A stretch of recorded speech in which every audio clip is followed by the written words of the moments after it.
Welcome to another episode of the CMT Summer Sessions. This summer, we are sharing a mix of classic discipleship messages, inspiring webinars and conference messages, and even workshops that we believe will be helpful for your ministry with students. Paul, why don't you share a little bit about this episode today? Yeah, in this episode, we get to hear from Dave Ferguson, who's one of my favorite leaders and authors on the topic of multiplying leaders and ministries and churches. He's a lead pastor of Community Christian Church in Chicago, and he also founded a church planting movement called New Thing, and he's the president of Exponential Church Planting Conferences, and they do all sorts of other resources, books, webinars, etc. And so Dave Ferguson shared with around 200 of our leaders of Campus Multiplication Network on how to find who is the next leaders and raise them up. Wow.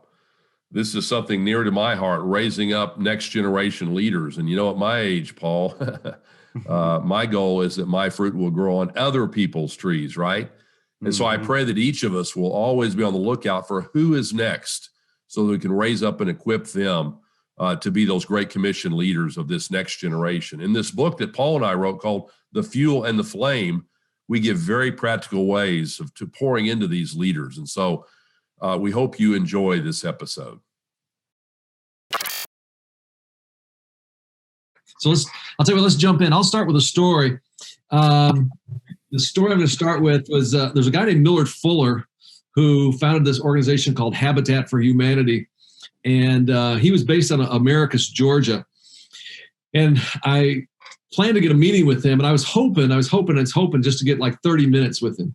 And I took a couple friends with me who were real estate developers, and turned out this guy was super gracious. Instead of just giving us like 30 minutes, I mean, he spent the whole day with us. He gave us a tour of Habitat for Humanity homes. He took us out to lunch. We had lunch together. We finally got back to his office. I remember looking at him across the desk, and he said this to me. He said, "Don't you think everyone deserves a simple, decent place to live? Don't you think everybody deserves a simple, decent place to live?" And that was his vision. And there was no disputing the vision that, yeah, everybody deserved a place to live. Nobody should be homeless. And I could feel the adrenaline, as he was talking about this, but I had no idea how you would do that. How could you do that? Everybody have a place to live. And he began to describe his strategy. He said, with that big vision, I knew that I couldn't just be a carpenter. With that kind of a big vision, he said, I also knew that I couldn't just build a construction company. He said, with a vision like that of everybody having a simple, decent place to live, I couldn't even be real estate developers, pointing to my friends. What I had to do is I had to find a way to mobilize every person who was a follower of Jesus to swing a hammer to build houses. I have to find a way to mobilize every person who's a follower of Jesus to swing a hammer. And that's exactly what he did. And I guess this is kind of the punchline. Guess what is one of the biggest home builders in the world right now? Habitat for Humanity. They've actually helped more than 22 million people have a simple, decent place to live.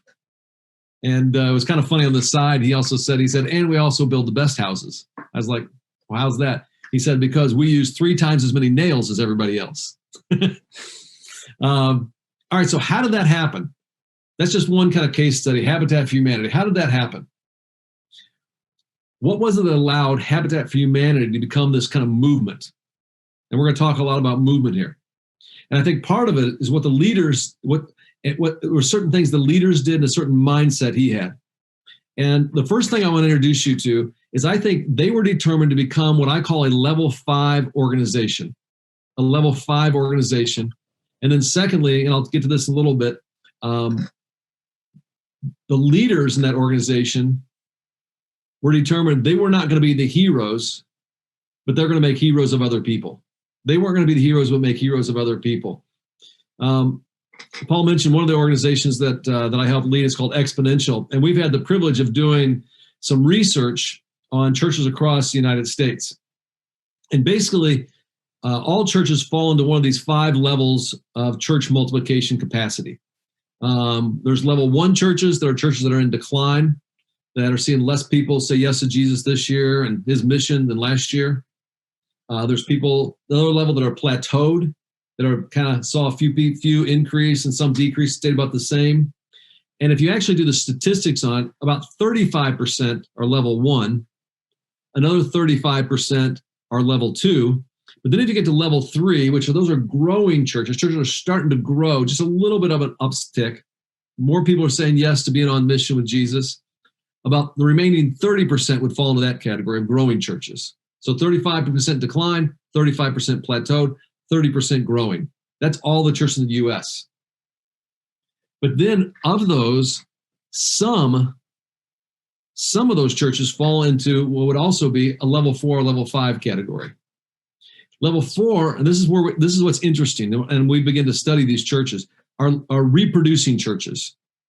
And what we found now recently is that about 7% of all churches fall into this reproducing, or even into level 5, multiplying. Now, reproducing church would be any church that ever planted a church. A multiplying church would be any church that ever planted a church that planted a church that plants a church. Really a movement-making kind of church, which is what I hope to inspire you to be thinking about. So one of the things we began to do at Exponential is we looked at this, we said, okay, if those are the 5 categories, and only 7% are in level 4 and level 5, what are the leaders? And that's why I'm interested in talking to you as leaders. What are the leaders like of these level 4, level 5, these level 4 reproducing, level 5 multiplying churches like? And we brought together a think tank in Atlanta on 2 different occasions, some of the best and brightest people we could find, and began to ask the question, what are the distinctive characteristics, the traits of these level 4, level 5 leaders of these churches of level 4, level 5 kind of churches? And I remember it was just a blast doing that, but we made this long laundry list of different characteristics, traits of leaders in these reproducing, multiplying churches. We probably had a list of about, maybe 25 or so. And I remember we kind of stepped back and we looked at that long list, and some of them were redundant. And then one of the guys spoke up and he said, this list of characteristics of churches that are reproducing other churches, that are really movement-making churches, he said, the leaders in those churches, it's like they're not trying to be the hero. It's like they're trying to make other people the hero. And I wasn't actually the person that said it. It was actually a guy named Dave Rhodes. He spoke up. And then someone else that kind of stuck said, yeah, you know what they are. They're hero makers. That's what these leaders are.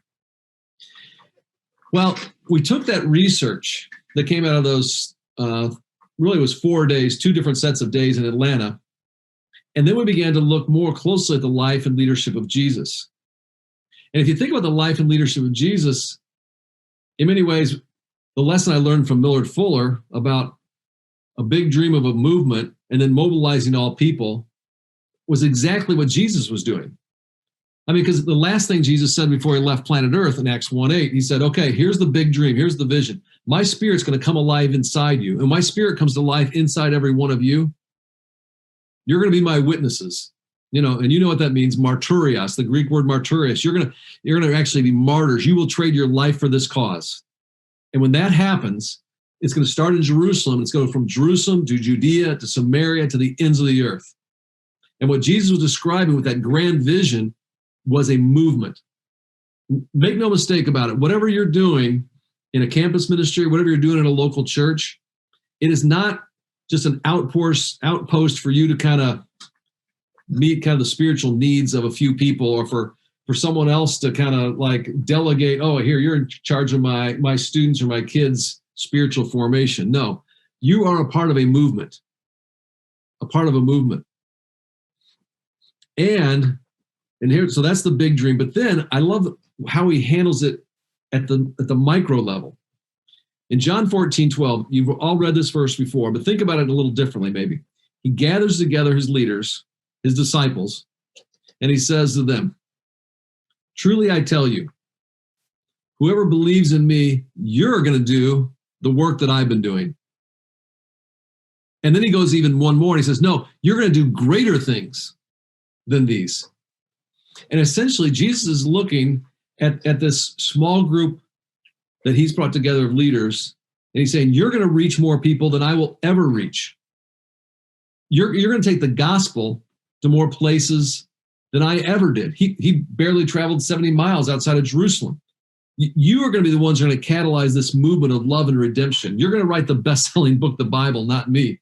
You're going to make a greater impact through your lives than I did during my 3 years. And I think what you see Jesus doing there is a big dream, but with his leaders. And this is what I want to challenge you to do. He was being a hero maker, saying, you're going to do greater things, and I want you to do greater things. Now, sometimes people are uncomfortable with that because they'll go like, well, isn't Jesus really our hero? And yes, he is our hero. He stretched out his arms and died on the cross. But when you look at his leadership style, that's what we're talking about. And I'm talking to you as leaders now. When you look at his leadership style, he was a hero maker. He was investing in them and literally said, I want you to do greater things than what I've done. So I want to be really specific with you in the little bit of time we have. What does a hero maker look like? What does that look like? One of my mentors was a guy named Bob Buford. Bob's a guy, he made a ton of money in the cable TV industry. And his whole life made a big shift that he writes about in his book called Halftime. And in that book, Halftime, he talks about a move he made from success to significance. That was his halftime. He was very successful. Now he wanted to have significance. And in many ways, you could also say that what Bob did, the shift he made was from being a hero to being a hero maker. And as my mentor, one of the things he used to always say, and it stuck with me, and I would encourage you, adopt this in your campus ministries, make this your slogan in your churches. He would say this: my fruit grows on other people's trees. My fruit grows on other people's trees. And he lived like that. He started an organization called Halftime, and it was all about just making business leaders more successful and making a difference in the marketplace. And he would say about this organization called Halftime, he would say, we're the platform, we're not the show. We're just the platform, we're not the show. No, those business leaders, that's the show. And he started another organization called Leadership Network that basically would grab young leaders and then give them a platform to share what they learned. And he did that for me back in the day. In fact, he used to do this, and this is a simple tool for a hero maker. He would have a 3x5 card. Sometimes he'd keep it in his pocket, his front pocket, or sometimes in his wallet. And on that 3x5 card, he'd have the names of 10, 12 young emerging leaders. And those names were people he was intentionally investing in, both relationally and financially, and praying for. And one of those people for a while was me. And he was for me being a hero maker, doing everything he could to make me successful. And he's a guy and here's the cool thing for you about being a hero maker. Bob was probably, I feel bad saying this even, he was just not a good communicator. Okay? I mean, he was not your upfront guy.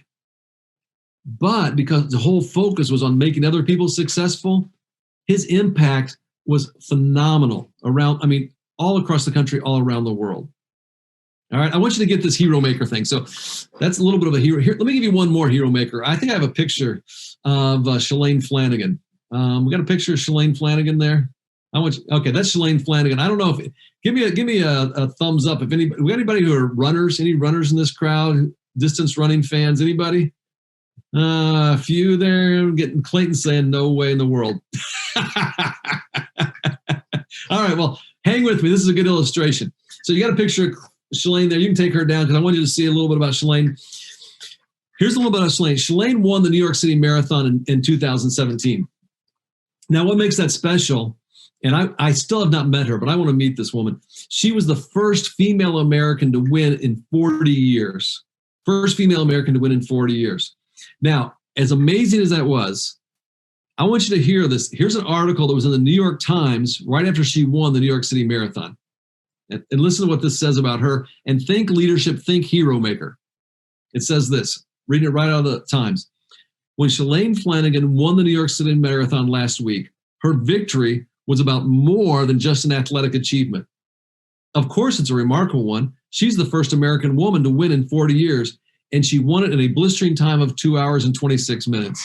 All right. I ran the Chicago Marathon last year, and that's about half as fast as it took me. That is stinking fast. Goes on, though. Listen to this. Perhaps Flanagan's bigger accomplishment lies, though, bigger than winning the New York City Marathon, first female American in 40 years. Her bigger accomplishment lies in how she promotes the rising talent around her, a rare quality in the cutthroat world of elite sports. Now, listen to this specifically. Every one of her training partners, all 11 women in total, has made the Olympics while training with her. Dude, think about that, Clayton. Think about this. If everybody that hung out with you became an Olympian, that would be awesome, right? They actually gave it a name. They called it the Shalane effect. Think of that, Paul. Maybe when they start calling it the Paul effect. I know if I hang out with Paul, I become like an Olympian and whatever, I become the best. It goes on and says, she serves as a rocket booster for the careers of women who work alongside her while catapulting forward herself. So yeah, she's trying to do her very best, but and hear this, okay, leaders, she brings everybody else with her. The last thing it says, Shalane pioneered a brand of team mom to these young and up-and-comers. Hear this is important for church leaders, with the confidence not to tear others down or to try to protect her place in the hierarchy. That's what we need from church leaders and campus ministry leaders. All right. I'm so fascinated with this person. I got to meet Shalane. I'm going to give you a little more on her. So that was 2017. 2018 comes along. It's the Boston Marathon. No female American has won the Boston Marathon in 33 years, right? What do you think happens? No, she didn't win. She didn't win. Better than that. Check this out. There was a woman, if you're not a running fan, this won't make sense to you, but just stay with the story. A woman named Des Linden, who is this runner who'd always come close, but never won the big one. Shalane goes to Des Linden and says, Des, it's your year this year. And if you go back and read the paper, in the Boston Marathon, Shalane ran almost the whole marathon with Des, and Des won it. First female American in 33 years. One more thing on this before I finally let it go. And girls, you should like this, okay? We got some stories about women doing some awesome stuff here. What's even more amazing is come 2020 for the Olympic marathon trials, Shalane's story is so inspiring, inspires so many female runners across the country. There was actually 3 times as many people. Instead of around 150, there was nearly 500 women who made the Olympic qualifying time in the marathon in 2020 as they did in 2016. 3 times as many. And many of them go like, no, it was Shalane Flanagan that inspired me. See, that's what we're talking about, being a hero maker. Not just you doing great things, but bringing everybody, okay? Everybody in your campus ministry, everybody in your church, helping all of them do the great things that God intended them to do. So let's summarize it. I'm going to give you some real practical tools, all right? Hero makers, you create a platform, but you let other people stand on it. Hero makers, you say, you know what? My fruit grows on other people's trees. That's what it does. Hero makers, you nurture and promote the rising talent around you. All right? So with that kind of as a paradigm, what I want to do is I want to go back to the research we did on these leaders in the reproducing and multiplying churches. We took that long list of 25 and we pared it down and shrunk it and said, okay, here's the top 5. All right? These are the top 5 of what we call practices of a hero-making leader. But I'm going to give these to you real quick, and then I'm going to highlight each of those, okay? And I'll tell you what, this will be a little bit of a stretch, but stick with me on this, okay? I think if you do this, it'll help it sink in a little more. Okay, practice number 1, point to your head. Go ahead and do that, point to your head. There's a shift you have to make in how you think. That's the first thing if you're going to be a hero maker. Now, see, a hero is a good thing. It's just not a great thing as being a hero maker. So we're the hero as a leader, you go like, hey, I think ministry happens through my leadership. And that's good. You want ministry to happen through your leadership. But the hero maker, there's a shift in how you think. You say, no, I think ministry best happens through multiplied leaderships. Through multiplied leadership. Just like Jesus, through the 12, not just me. All right, the second one, permission giving. Here's what I need you to do. Point to your eye. Go ahead and point to your eye. The second shift is a shift in how you see the world. Shift how you think, now a shift in how you see. A hero says, I want to see what God can do through my leadership. And I'll be honest with you, I think this is particularly challenging when you're young, because you're just learning, you want to prove yourself. And so there's a tendency to go, I just want to see what God can do through my leadership. But if you want to really make an impact, you make the shift to being a hero maker, and you say instead, I want to see what God can do through others, and I let them know what I see in them. The same way Jesus did, and he said, you're going to do greater things. I see that in you. All right, third one, put your hand on your heart. Hand on your heart. All right, this is called disciple multiplying. Third of the 5 practices. This is the most important one. A hero, and this is good, it's not bad, it's good, shares what I've learned to add more followers. But if you're going to make the shift to being a hero maker, you share what I've learned that multiplies disciples. And I actually should edit this. I should edit to be 2 Timothy 2, to up to 4 generations. How do I get that to 4 generations? Right? 1, 2, 3, 4 of them. Disciple multiplying. All right. Fourth practice. Put your hands out like this. And I'll come back to touch on each of these real quick. You hold out like this. The hero says, God bless the use of my gifts. God bless the use of my gifts. Now, keeping it real here, before we got on, I was praying, and the tendency in me is to pray, God, help me to say the right stuff. Help me to be able to communicate. And that's a good prayer. But I'm trying to pray even more like a hero maker. Instead, go like, no, God, bless the leaders that are listening to me. No matter what comes out of my mouth, use them to make a difference. And so the hero maker, instead of focus on blessing me, you actually bless others and you send them out. And we're going to talk about commissioning them to go and do what you've been doing, to start new churches, to start new small groups, to start other campus ministries. And then the 5th one is kingdom building. Put your hands up like this. This is a shift in what you count, okay? And all these, you'll notice they kind of build on each other. A hero counts how many people show up to my thing. Hey, how's your campus ministry going? Oh, well, I got 40 people in my campus ministry.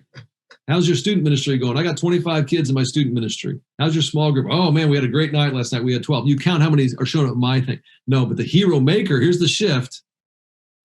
You count the leaders you're sending out to do God's thing.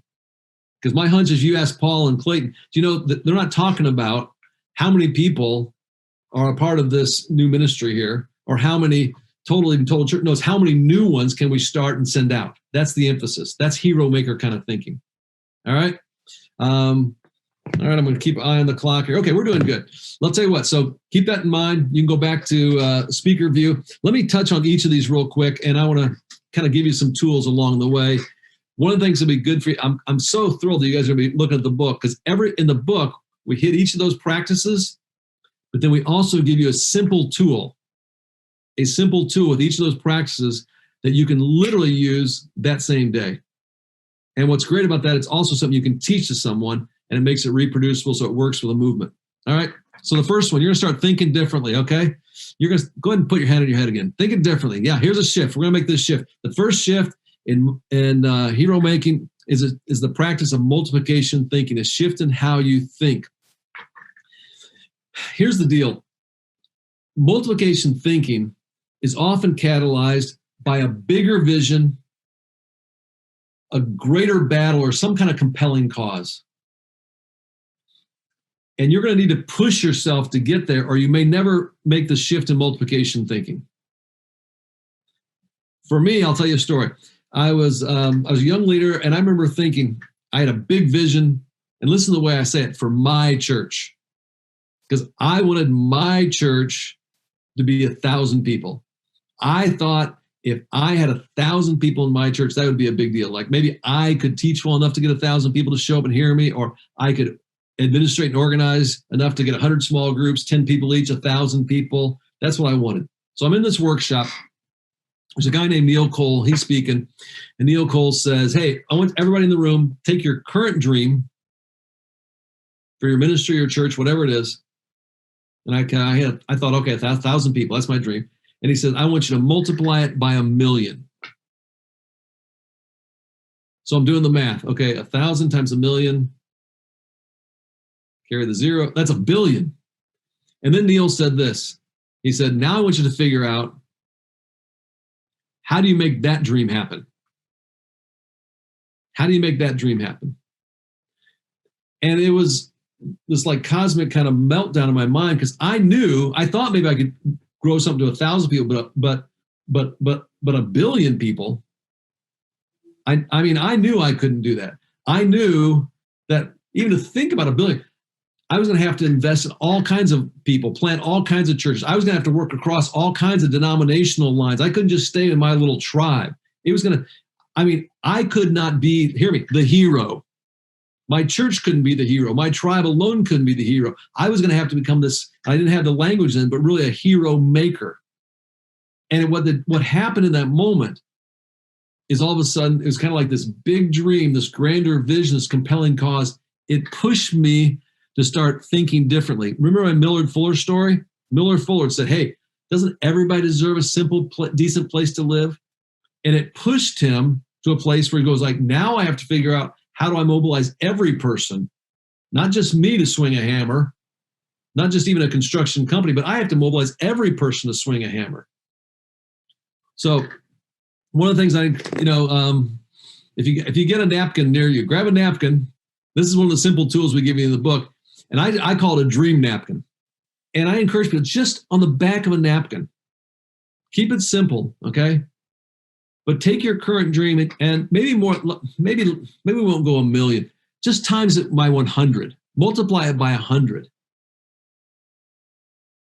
And then ask yourself, okay, how do I make that happen? And maybe it's going to be a chart, maybe it's going to be a graphic, maybe it's going to be words, depending on how artistic you are, but just on the back of a napkin. Make that your dream napkin. And you know what? Keep it in your journal or keep it in your Bible or keep it somewhere near you. Go like, okay, this is what I'm praying over. This is what I'm thinking about. How do I make that happen? And I'm telling you, if you do that, you'll go like, I can't do this on my own. I can't be the hero here. I'm going to have to make other people the hero. All right?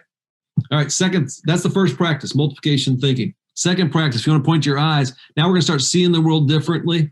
The second practice is permission giving. Permission giving. And this is a shift in how you see the whole world. I mean, this is what Jesus did. He looked at this ragtag group of working class dudes, fishermen, and he said, hey, come follow me. You come follow me. They never would have expected a rabbi to see something in them that was worth investing in. But Jesus saw it in that group. I remember I was a little dude at a summer camp. I was probably like junior high, so I don't know, maybe 12 years old. I went to the summer camp, and at the summer camp was a guy by the name of Dennis Gamoff. And Dennis Gamoff had been a high school basketball All-American. And actually, Dennis Gamoff went on and he played basketball in the Big Ten. So for me, as you know, a little dude, 12 years old, who dreamed of playing in the NBA, to be at a summer camp with Dennis Gamoff, I mean, that was, you guys don't seem to appreciate this. I'm talking about Dennis Gamoff, okay? I mean, it was a big deal. It was a big deal for me at that age. So I'm in the summer camp. We were playing softball, I think. Finished up the game. I'm walking back across, and you can maybe think if any of you went to camp at summertime, I'm walking across this big field towards the cafeteria, and all of a sudden there's this big hand on my shoulder behind me. And I turn around and I look up, and it's the Dennis Gamoff. And I mean, it's a long time ago, but I still remember this. He looks at me and he goes like, Dave, I've been watching you this week. And he said, I see in you somebody that could be a really good leader. I see in you somebody that could be a really good leader. And like I said, I mean, 12 years old, that's a long time ago now, but that's still stuck with me. Still stuck with me.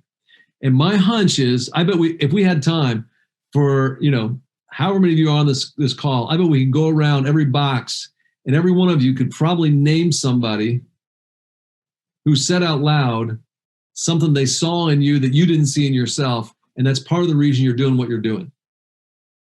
Here's a tool. Here's one of those simple tools that's in the book for permission giving. All right. The shift in how you see people. It's called the 4 most important letters of the alphabet. You ready? And this is something you ought to use this afternoon, sometime before you go to bed tonight. It's called I see in you. The 4 most important letters of a leader's alphabet. I see in you. And I'll tell you what, I mean, it wouldn't, with complete authenticity, I could talk to Paul or talk to Clayton, and you know what? I see in the two of you somebody who's capable of catalyzing a movement, and that's what's beginning to happen here. And when you say that, you don't lie to people, but when you see it in them and you call it out as someone who's a leader in their life, I'm telling you, you can make a huge, huge impact. They will risk things, they'll do things they never thought were capable before. So, I mean, that's just a simple tool for permission giving. I see in you. All right. We want to keep moving here because I want to do a little bit of Q&A with you. The third practice is disciple multiplying. Your hand on your heart. There's a shift in really what you share, a shift in what you share. And again, Jesus, he's our example in this. So fascinating. When you think about all the Gospels, okay, if you think about all the different events in the Gospels, if you just had all the events in the Gospels we have in Matthew, Mark, Luke, and John, what do you think? Do you think he spent most of his time with the crowds, with the masses, the Sermon on the Mount, the feeding the 5,000, or training the 12 with the few, with his disciples? Because I got to write Hero Maker with Warren Bird. Warren Bird's one of the premier researchers we have in the country. So Warren did a little homework on this in the Gospels. What he came back with was 73% of Jesus' time, as if you just break it into events, were spent with the 12, and only 27% was spent with the crowds. So particularly those of you that are in churches, because a lot of us in churches, we get so focused on the big event, the crowd, the Sunday morning, working on a talk, a message, right? That we forget the priority of investing in a few, disciple multiplying. And I would challenge all of you, let's do what Jesus did. Let's spend 3/4 of our time investing in just a few. And I'll tell you what, it'll be kind of slow for a while. And if I get a chance to tell you about new thing, I mean, we planted a church one year, and then we planted another church, and we're years in this, and there's like just a handful of churches. But at a certain point, there's like this flywheel effect that happens, and all of a sudden it does. And again, it's just God's tremendous kindness Paul was talking about. Yeah, we have 388 networks in 40-some countries around the world now. And it's because we just diligently applied these principles, these practices. And I'm telling you, it's in you. You guys can do this. All right. Keep moving. Practice number 4. All right. Practice number 4. Remember we did this? We're not just asking God to bless you, but instead what we're asking, this is a shift in how you bless. Don't just bless me, but no, you bless the leaders you're sending out. You bless the leaders you sending out. Again, Jesus, Matthew 28. Got the Great Commission there. And he says, all authority, right? I have all the authority, and now I'm going to use it through you as you go. And it literally was the commissioning. He commissioned them to go. And I remember I was in Nairobi, Kenya, Africa, at the invitation of Pastor Oscar Muro. And I was speaking. He asked me to speak that Sunday. But before I got to speak, he took the stage, and like 31 men and women, okay, came up on the stage. And at first I thought it was like the choir.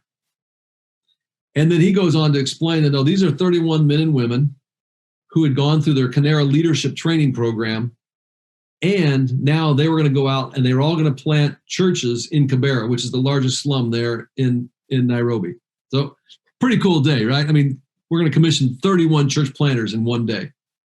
And it was so awesome because I got to see him. He affirmed them, talked about what they'd done, who they were, had kind of really a giant I see in you conversation with them. And then he placed his hand on them.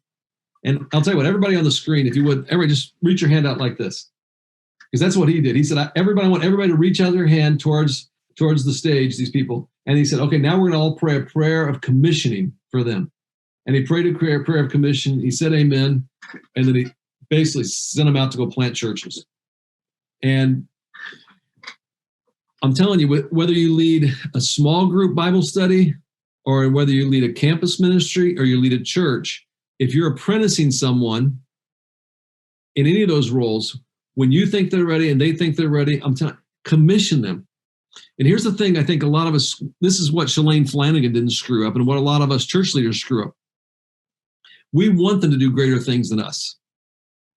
We bring them alongside us as an apprentice. They're not there just as our perpetual associate or as our assistant. No, they're there to apprentice with us, and then we send them out to do the work, and we go find someone else to do the same thing with, and they do the same thing. It's really, really important we get that. And a lot of churches get stuck on that one. And that's why this blessing part is so important. All right, last one. Gotta keep moving. The last one is called kingdom building. It's a shift in how you count. Remember this? This is how we change our scoreboard. All right? You're not counting who's coming to my thing, but you're counting what's really matters most. You're counting who am I sending out to do God's thing. And again, what did Jesus say? He said, when it comes to what counts, he says, seek first the kingdom of God. Not seek first my church attendance, not seek first the growth of my campus ministry. No, the kingdom. How do we multiply the kingdom? I remember I was, I'll wrap up with a story. I was at one of our locations. It's called the Yellow Box because it's a yellow box. And my assistant, Pat, comes to me and she says, hey, you got an appointment with a guy named Sam. I said, Sam who? And she said, I don't know. And I was like, Pat, because she's my assistant, she schedules things. But I said, Pat, how do you not know who my appointment's with? She said, I don't know. I know he's from India, and you're supposed to meet with him, and he's downstairs in the cafe, so you better go down there and talk to him. So I went downstairs, didn't know what was in store, but I put on my happy pastor face, stuck up my hand. Hey, Sam, how you doing?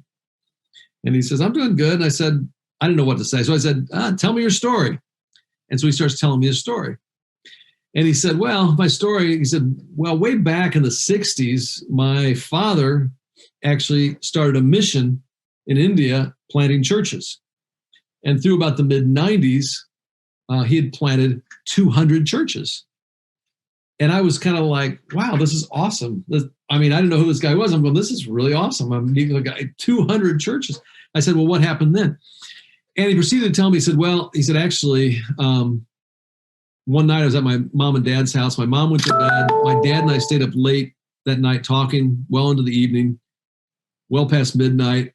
And we finally wrapped things up. And the last thing my dad said to me, Sam told me, he said, is, son, whatever you do, don't lose the vision.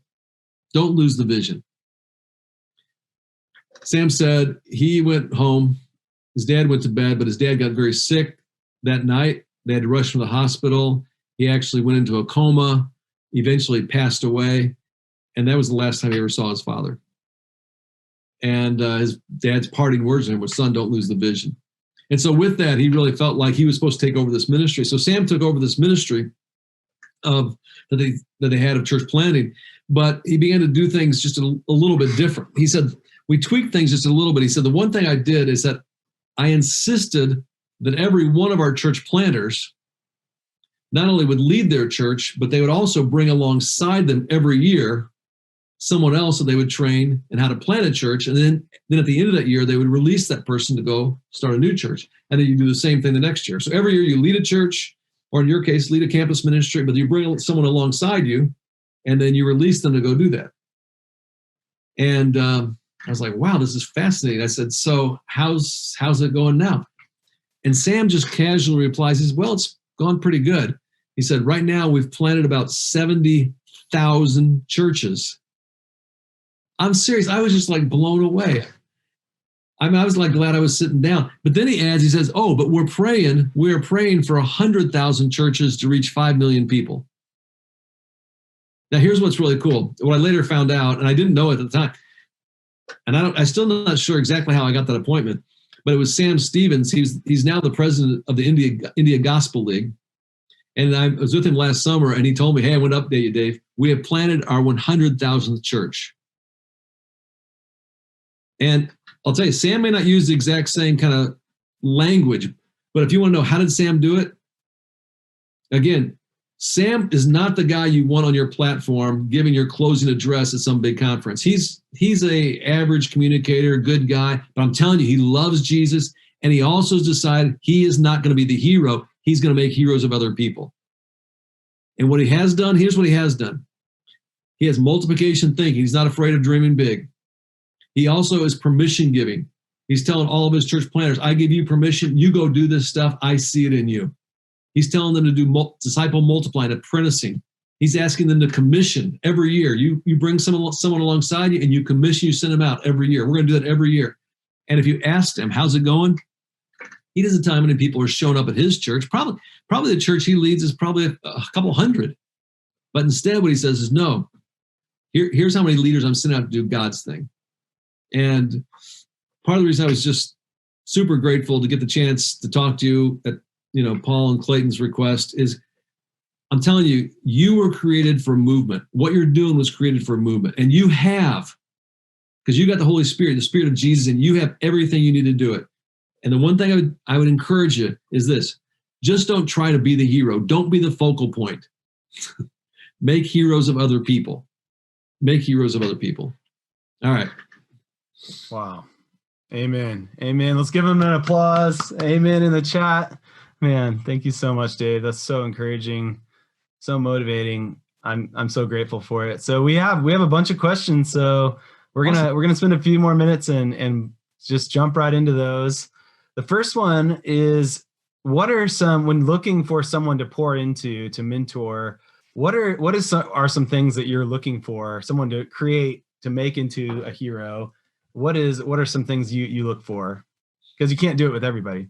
It's a great question. And it probably depends on at what scale of leadership you're talking about. Mm-hmm. So one of the things I try to do is I try to kind of lead at the largest and reproduce at the largest level. Like I work with other network leaders and helping them reproduce church planting networks. But then I also lead a small group. Right. Now, when I'm looking for an apprentice in a small group, to be honest with you, I'm looking for someone who probably a couple different things. And the first one is, this won't sound real spiritual, but I'm looking for somebody I like.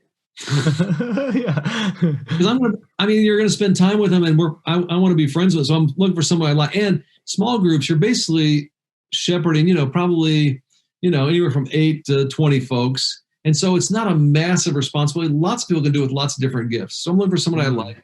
But you're also looking for someone with some spiritual velocity, we call it. Mm-hmm. There's been times too where, I'll have someone who's an apprentice who's not necessarily even a Christian yet, but if they have the spiritual momentum, because discipleship starts both before and after your commitment to Christ. But if they have spiritual velocity, they're heading in the right direction, they're serious with us, that's a big thing I'm looking for. Now, if you're looking for a network leader, or if you're looking for a church planner and it's a bigger responsibility, then there's some other rigors I might put them through. That might even at some point be an assessment and those kinds of things and pull other people in. But the smaller level, I think you want to keep it really simple like that. That's awesome. Clayton, you got a question? One of the questions that came up when we talk about permission giving, it's the I've seen you conversation, it's the blessed thing. But what happens when you have someone who thinks they're ready and you don't think they're ready? What does that look like? Yeah, it's a great question, Clayton. What I encourage leaders with is a leader is ready only when those two things happen. That you have to think they're ready and they have to think they're ready. Mm-hmm. And if you both don't think they're ready, then they're probably not ready. And really, and again, that's not a real high bar. That doesn't complicate. We're not talking, I don't know how many denominational folks we have in here, but we're not talking about a sophisticated ordination system where you have to go through seminary. There's just two things. I have to think you're ready and you have to think you're ready. And honestly, if you've submitted yourself to someone else who is apprenticing you and they're going like, no, I don't think you got it yet. You really need to go to work on this stuff. You need to humble yourself and go like, okay, let's go to work on it. And because I want to get that right. So I think you really do need to have both things. So if you send someone that's still, because no one's like completely ready, what something that we want to do is send people out almost before they're ready, but maintain some level of coaching and networking. What have you seen to be effective in that? Paul, I think you nailed it. I think no, nobody's going to be ready. I'm not ready. You're not ready. Clayton's not ready. Right? There's places in our lives, if we're honest, where we're screw ups. Okay. But I think again, it's kind of that spiritual velocity. No, the intention, we're headed in the right direction. We're trying to follow Jesus. And then exactly what you said, which is so wise. If you put someone in their life who will coach them, then you can take a lot more risks on leaders. That's someone who's speaking in their lives, who asks them, some of the coaching questions, those kind of things to help them continue to grow in that direction and keep them kind of headed towards Jesus. That's really good. That's awesome. One of the questions was, what are some essential elements in your mind, besides the hero making concept, of a church or ministry that is seeing multiplication? What are some other kind of systems or strategies that you see normally are in a missional movement? Yeah. Well, I mean, at a leadership level, I think those 5 practices are pretty all encompassing, and I think those we did a lot of work on those. I feel pretty confident about those at a leadership level. When you go beyond that, for really how do you create movement?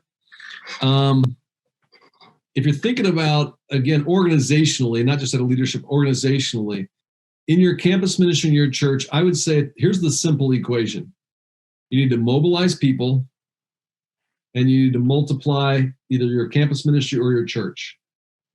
So this plus this gets you a missional movement. Does that make sense, Paul? Yeah. Mm-hmm. So when I say mobilizing people, I'm talking about how do you get every person engaged in the Jesus mission? Every person is using their gifts. Because here's the thing, and a lot of us on here, we get fired up about church multiplication or campus ministry multiplication, and that's really, really important because that's how you part of movement.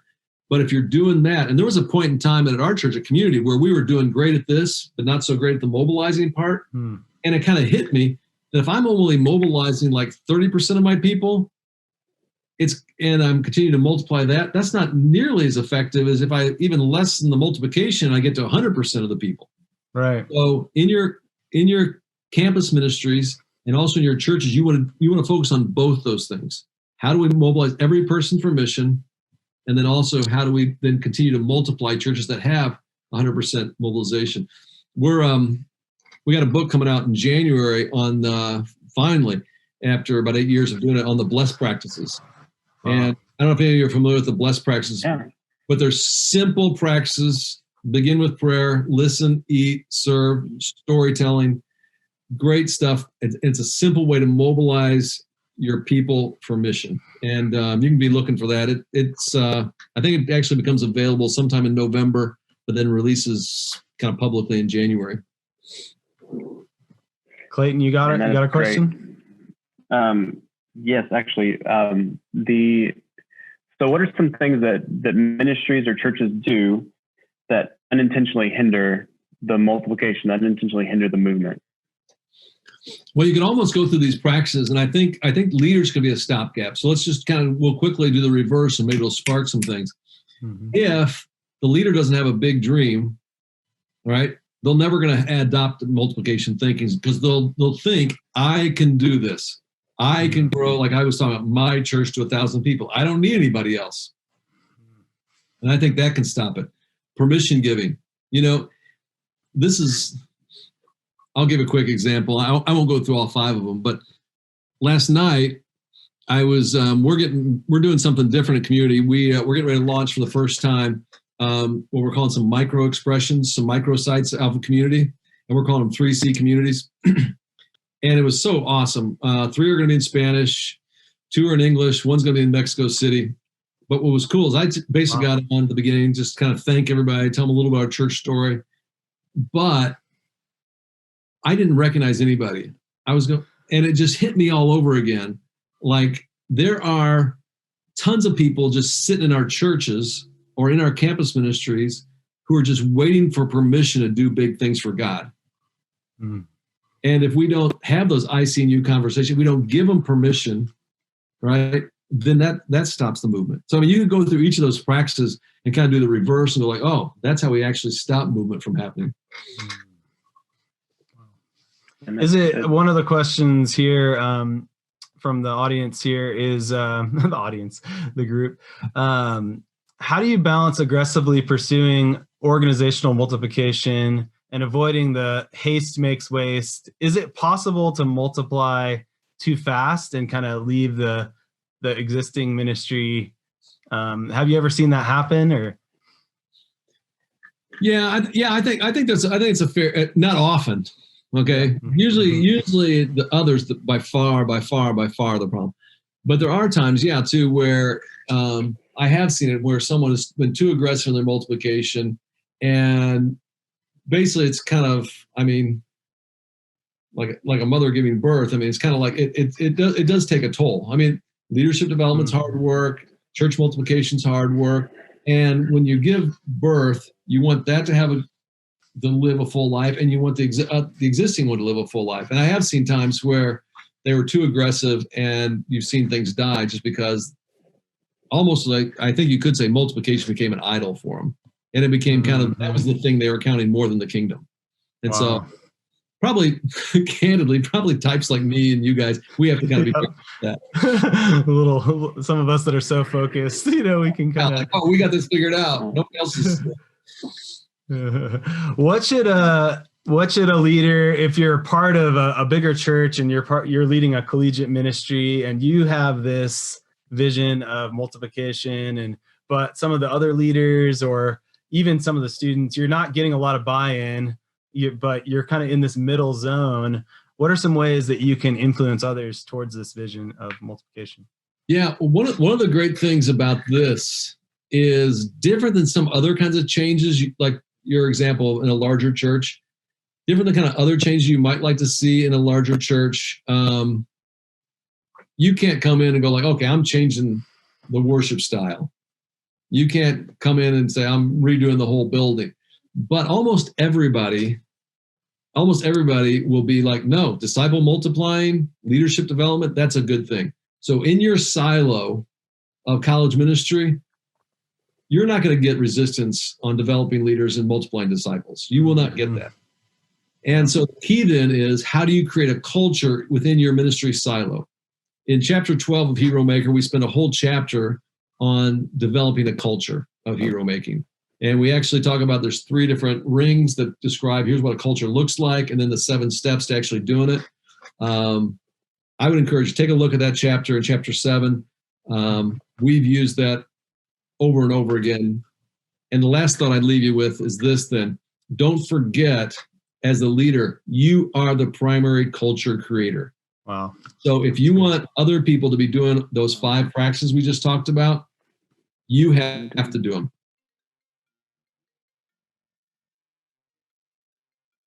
Sorry about that. Awesome. We have time for one more here. Someone was asking on the idea of having a big vision and kind of this idea of having a faith goal that you're pursuing. How do you not make that about you? I guess, like, and some people feel like it's kind of cocky to talk about it, or to that's kind of the way they were wording it. Is it like, it feels a little arrogant to say, I'm going to do this? You know what I mean? Yeah. Boy, that's tough. I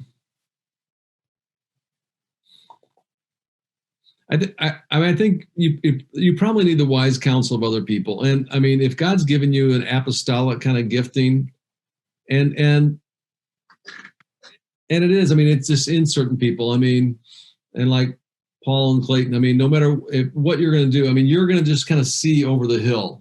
You're going to talk about this better tomorrow, and that's part of the gift that you have. And I'm wired the same way. I can't really. It's just who I am. It's how God made me.